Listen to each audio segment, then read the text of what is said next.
YCP ఒక రకమైన సంక్షోభంలో ఉందని చెప్పొచ్చు.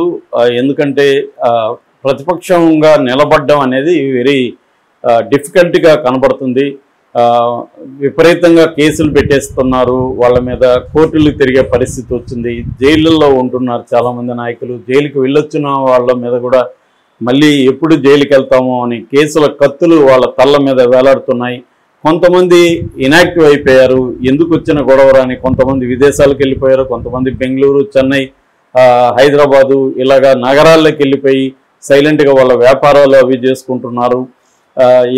చాలామంది నియోజకవర్గాల్లో ప్రజలకు అందుబాటులో లేదు. ప్రజల మీద దాడులు కావచ్చు, లేకపోతే వాళ్ళ మీద కేసులు కావచ్చు, ప్రజలు కావచ్చు, లేకపోతే కేడర్ కావచ్చు, వైసీపీ కేడర్ మీద, కింది స్థాయి నాయకుల మీద కేసులు కావచ్చు, లేకపోతే దాడులు కావచ్చు, ఇంకేదన్నా జరుగుతున్నా కూడా వీళ్ళు అందుబాటులో ఉండడం కానీ ఏమీ లేదు, వాళ్ళకి అండగా నిలబడడం లేదు. అట్లాగే జగన్ కొన్ని ప్రోగ్రాములు పిలిపిస్తున్నాడు.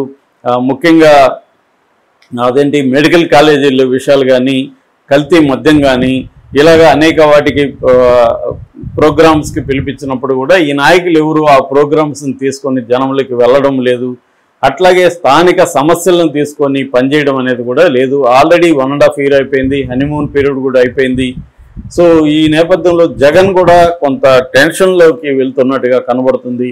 అంటే ఎట్లా ఈ నాయకుల మీద డిపెండ్ అయ్యి మనం ముందుకెళ్లాలా, వీళ్ళు అసలు యాక్టివ్ అవుతారా, ఇట్లాగే సైలెంట్గా ఉండిపోతారా, సైలెంట్గా ఉండిపోయినప్పుడు ఆల్టర్నేటివ్ ఏం చూడాలి అన్న ఒక ఆలోచనలో జగన్ ఉన్నట్టుగా కనబడుతుంది. గత వారం తాడేపల్లిలో ఒక మీటింగ్ అయితే జరిగింది. ఆ మీటింగ్కి మొత్తం నియోజకవర్గ ఇన్ఛార్జీలు కావచ్చు, పార్టీ నాయకులు కావచ్చు, మాజీ ఎమ్మెల్యేలు, ఎంపీలు అందరూ హాజరయ్యారు.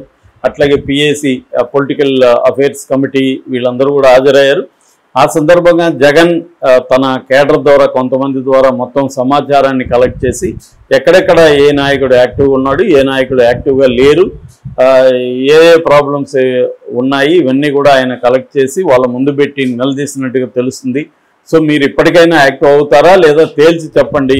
మీరు ఒకవేళ మేము ఇట్లాగే ఉండిపోతాం సైలెంట్గా అనుకుంటే నేను వేరే వాళ్ళతో వెళ్తాను ముందుకి. ఎందుకంటే ఇప్పుడు ఈ ప్రభుత్వానికి వ్యతిరేకంగా పనిచేయాల్సి ఉంటుంది. మీరు ఇట్లాగే ఇనాక్టివ్గా ఉంటే కష్టము, మనం పోరాడాలి. ఇంకొక కళ్ళు మూసుకుంటే ఈ ప్రభుత్వానికి వ్యతిరేకంగా ప్రజల్లో వ్యతిరేకత పెరుగుతుంది. వ్యతిరేకత పెరగాలంటే మనం ప్రజల్లో ఉండి దాన్ని పెంచాలి. అట్లాగే ప్రజల సమస్యల మీద మనం పోరాటం చేయాలి. అది చేయకపోతే మనం ప్రభుత్వ వ్యతిరేకతను మనం క్యాష్ చేసుకోలేము. మనం దాన్ని ఓట్లుగా మలుచుకోవాలంటే మనం ప్రజల్లో ఉండాలి. మీరేమో ఇనాక్టివ్గా ఉన్నారు అనేది మాట్లాడినట్టుగా తెలుస్తుంది. వాళ్ళందరూ కూడా మేము యాక్టివ్ అవుతాము అని చెప్పినట్టుగా తెలుస్తుంది. ఈ నేపథ్యంలో 20 మందిని జగన్ ఐడెంటిఫై చేశాడు. వీళ్ళు ఇంకా యాక్టివ్ కాగరు కాబట్టి వీళ్ళ ప్లేస్లోకి యూత్ని తీసుకురావాలి. గట్టిగా పోరాడగలిగిన కొంతమంది వారసులు కావచ్చు, లేకపోతే యాక్టివ్గా ఉన్న యూత్ని తీసుకొచ్చి వాళ్ళకి అండదండలు అందించి వాళ్ళని మనం రంగంలోకి దింపాలి. వాళ్ళల్లో ఒకవేళ కొంతమంది కేసులు పెట్టి జైలుకి వెళ్తే ఆల్టర్నేటివ్గా 2-3 పెట్టుకోవాలి. ఒకరు జైలుకి వెళ్ళగానే ఆ ప్లేస్లో ఇంకొకరు రీప్లేస్ అయిపోయి మళ్ళీ వాళ్ళు రంగంలోకి దిగాలి. ఇలాగా లేకపోతే ఈ లోపల జైలుకి వెళ్ళిన అతను బయటికి తీసుకురావడానికి నెట్వర్క్ ఏర్పాటు చేయాలి అన్న ఒక దీని మీద జగన్ ఫోకస్ చేస్తున్నట్టుగా మనకి వార్తలు వస్తున్నాయి.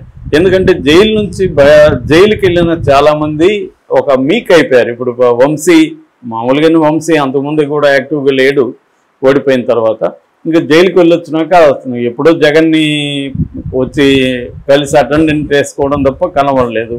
కొడాలి నాని లేడు, రోజా కనబడట్లేదు, ఆమె చెన్నైకి వెళ్ళిపోయిందని కూడా వార్తలు వస్తున్నాయి. ఇలాగా చాలా చోట్ల నాయకత్వం ఏమైందంటే సైలెంట్ అయిపోయారు. కొంతమంది జైళ్ళల్లో ఉండి కేసులు, ఇప్పుడు చివరెడ్డి లాంటి వాళ్ళు బాగా ఆర్గనైజ్ చేసేవాళ్ళు లోపల వాళ్ళందరూ జైల్లో ఉన్నారు.